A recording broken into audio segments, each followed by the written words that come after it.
Hey guys, welcome back to MMA Library. Today in MMA and UFC news, Alex Pereira hints that Robert Whittaker may be his next opponent. Speaking to ESPN, Pereira said, "I want to come back in April or May. I will be ready for those dates. There's nothing in the works now, and I know probably it's going to be Izzy with a rematch, or probably Robert Whittaker." What do you guys think about a possible fight between Pereira and Whittaker? Do you think Whittaker would feel hesitant because of his recent comments on Pereira's size? Let us know your opinion in the comments below. Ariel Helwani roasts Strickland in a recent interview after Strickland suggested that Ariel isn't a big MMA fan. I don't know how you get in the MMA world.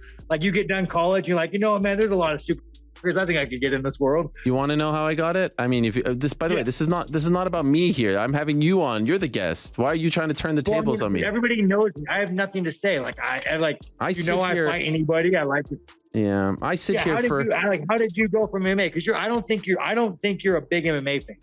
Well, but now we're going there. You don't. I've done 3 shows. I put out 14 hours of content this week in the last 13 days, talking exclusively about MMA. No, I'm not about MMA. I'm not saying you think I fake that. I'm not saying you're.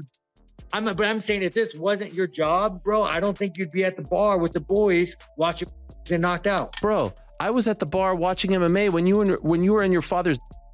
When you didn't even know what the fuck MMA was, dude. I was talking about MMA. I was doing a radio show at Syracuse University in 2001. How old are you? I'm 31. 31. How old were you in 2001? You were in 4th grade when I was talking about MMA, when I was hosting an MMA show, when it wasn't even cool, when you were probably going out there, taking 2 bottles of Modelo's and smashing them together, causing trouble. I was campaigning and fighting for this sport to be covered by people when you didn't even know what MMA stood for. So do your research. Good job, you beta male. Do your research.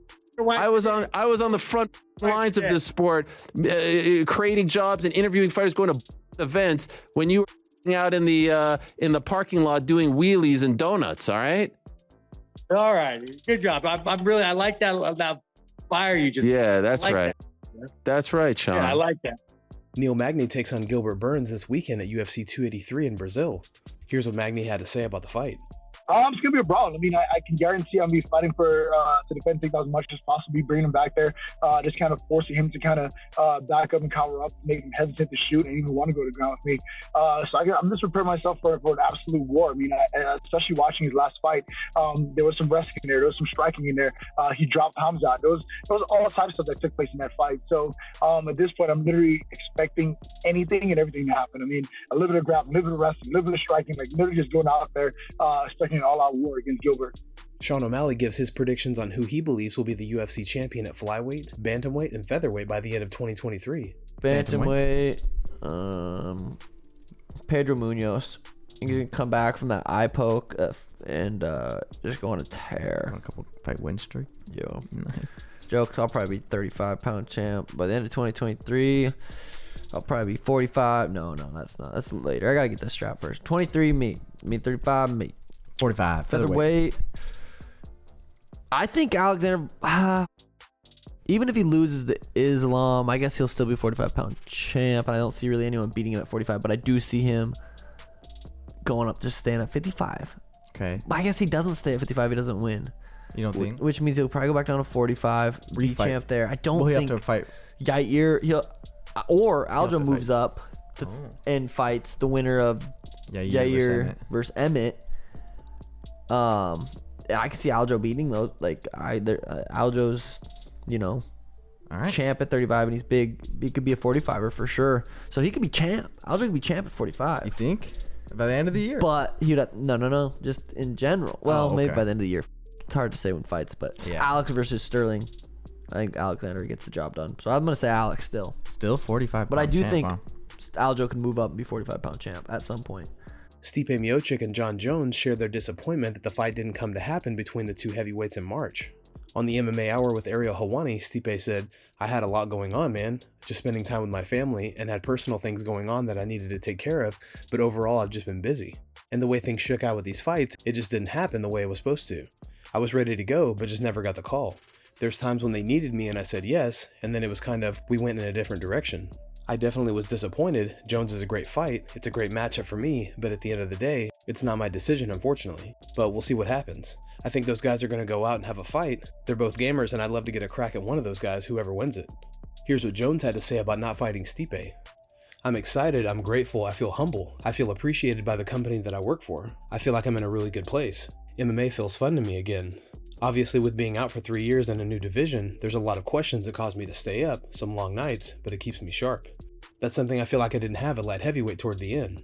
It just felt like another day at the office. This doesn't feel like another day at the office, this feels very different. The nerves, anxiety, it's all back and I do a good job when I'm under pressure.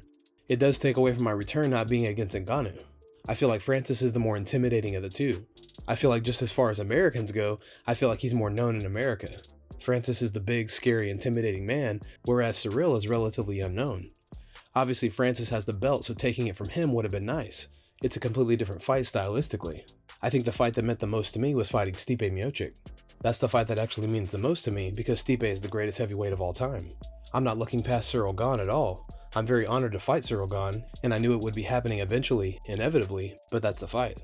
I was really bummed it didn't happen. Dana White hits back at critics of the Power Slap League. Various people are voicing their concerns about the long-term effects on the brain from being slapped continuously at point-blank range. Here's what Dana had to say. We spend the money to make sure we have 2 healthy people in there. We have proper medical attention during and after the fight. There are all the things we need to educate people on, just like we had to educate people in mixed martial arts. But in slap, they take 3 to 5 slaps per event. Fighters in boxing, they take 300 to 400 punches in a fight. You know what my answer to the criticism is. If you don't like it, don't watch it. Nobody is asking you to watch this. Oh, you're disgraced by it? Watch The Voice. Brandon Moreno said he plans to make a statement when he enters the octagon against Davison Figueiredo this weekend to fight for the UFC flyweight belt. Here's the clip. I want to beat this guy like badly. Like you I want to separate yourself and put an exhibition. Exactly. I want to make a statement. I want to make the people say like, man, Brandon is just better than him. We don't need to see these two anymore. Exactly. I want to make that first. But then I understand another challengers are coming. Yeah. And it's interesting because, for example, with Pantoja, I have a lot of history too. Yeah. And I'm excited to fight with him. Everybody. Don't make me wrong. But for example, yesterday in the media, they told me, like, hey, you know, Pantoja is there. Like, man, I understand. And I mean, I don't know if you agree with me, but obviously I'm not scared. But right now, I'm going for the history. Just to beat this guy. So I'm just like, please, Davison, go to the fight with me, make weight and everything. Yeah. Let's make this fight happen. Gilbert Burns reveals he isn't happy that Belal Muhammad passed him on the welterweight rankings, even though the pair have never fought. Here's what Burns had to say. He never moved, and I got frustrated with that too. I'm over already, like I said, I'm focused on you, Magny, but how the heck Belal Muhammad beats Sean Brady? I have nothing to do with that. He passed me on the ranks. Like, I got it. Okay, he got a couple wins, but he never beat me. Why? He took my place. And he declined the fight when they offered him to fight. So we fight each other here. We all know why no, because he got my place. But I think he's still number 5. He will say yes. So that's one thing that I don't like it. He's out of my control. But that was a little frustrating. Like, man, this guy passed me on the ranks. Like, he never beat me. And he don't want to fight me. So why? Burns then went on to say that he would rematch Khamzat Chimaev even at middleweight. Would you even consider going up to middleweight just to fight him again? Or would you think like once he's up there, he's gone?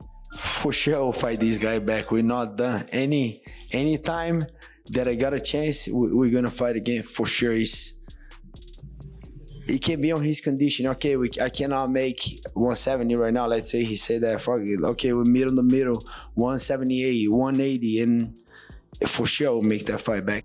Guys, thanks so much for checking out the video. If you like the content we do here on this channel, don't forget to like and subscribe to MMA Library for all the latest MMA and UFC news. We'll see you in the next video.